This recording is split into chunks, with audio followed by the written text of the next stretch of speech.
what have you made of your individual camp so far? For me myself, I saw myself as a predominantly like run stopper, but I wanted to change that. I've talked to my coaches many times. I don't just want to be a run stopper. I want to be someone to cause havoc in the backfield, and I've started to do more of that, whether it's disengaging blocks or just coming off the ball, especially focusing on get off. So I feel like that's definitely been a big improvement for me.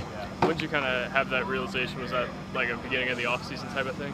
Yeah, definitely beginning of the offseason, more towards the summer. I realized what I could do for this team, realized what my role was growing into and what I needed to be. What do you work on to be more disruptive? Like, what does that plan look like? So what we do, start off every day with the D-line. We work get-offs on the four-man sled. And that's really just get off the ball quick, shooting hands, stay with low pad level, and continue to drive our feet. That's one thing I struggle with, is that I would get in double teams and just sitting there. And sometimes you do necessarily need to do that, but my feet would just stop majority of the time. And so I was really emphasis on running my feet after contact. You're going up against an interior offensive line with Cooper, Kibo, who's played a lot of ball, and Nate McConnell, who's gotten a lot of accolades, who feel like they've, would be a handful to play against. How do you evaluate those guys inside? Those guys, they definitely make me better every single day. I've granted majority of my work, just at least get body on body with them, because they're low guys, they're quick guys, so I got to be low and quick myself to be able to get off the ball and be able to play my technique to my best abilities. How would you compare Linden against, say, Jordan White last year? I know Jordan was a really good center for you guys. It feels like Linden's had a good camp. How would you compare and contrast those two? I would definitely say Jordan is definitely a little bit stronger. He's a little because he's a little bit bigger, but with Coop, he's definitely lower, especially in the pass game, because I'll be one-on-one with the center, and he'll be able to get under me and sit on it. It's a little bit different to deal with.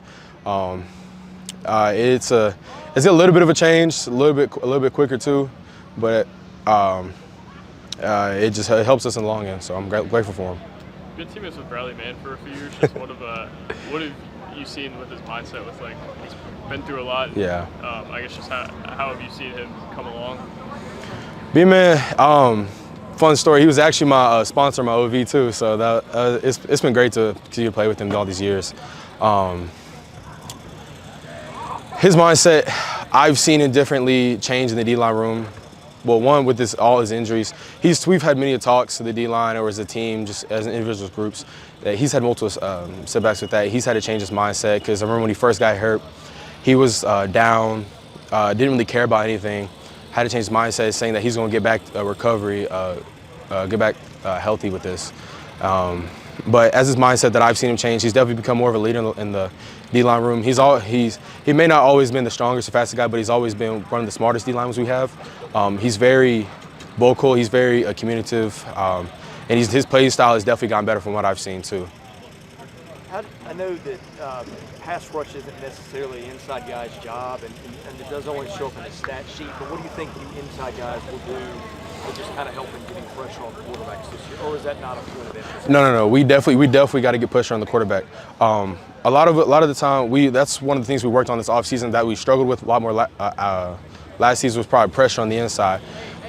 That's why a lot of guys, me personally, I have to work on that a lot better. I'm more of just a bull rush type of guy. I don't really work too many moves, but that's just how I am. I got to work on that. But how we work on that, we've done a lot of drills, working. When we get to that, when we get to our bite technique, when we on the center one-on-one, try to get extension, whether that's wiping off or making a sudden move off the line of balls as soon as we recognize it's high hats. Or even if we go bull rush, we want to emphasize getting mirror hands up to try to disrupt the quarterback, getting his line of vision. That's just one thing which you saw a lot happen last year. I got a couple of them, a little more D-line, but something that we emphasize in the D-line room, or just as a unit, as a whole defensive unit, to be able to get the mirror hand up to try to disrupt the quarterback. You're a local kid. You played, in this town. You've had 2 really good years here. Appreciate it. Not just you, but the team. How has perception changed, like locally among people you run into just around town, from when you committed to now? Yeah, when I first committed, people definitely were very on edge when I told them that I was going to Vanderbilt. They were obviously excited for me just because they knew me, but also as SEC, but as well as like Vanderbilt's reputation at the time. They were really like saying, like unsure, like, sure you want to go? Sure you want to go there? Saying like, you gonna stay the whole time? You gonna transfer like 1 year out? You just there to get some snaps or just get some playing time? But in seeing it now, people are actually excited to hear that I play for Vanderbilt. Like hear kind of how the team has transitioned. To hear a lot about what Coach Lee is about, and it's honestly a great feeling.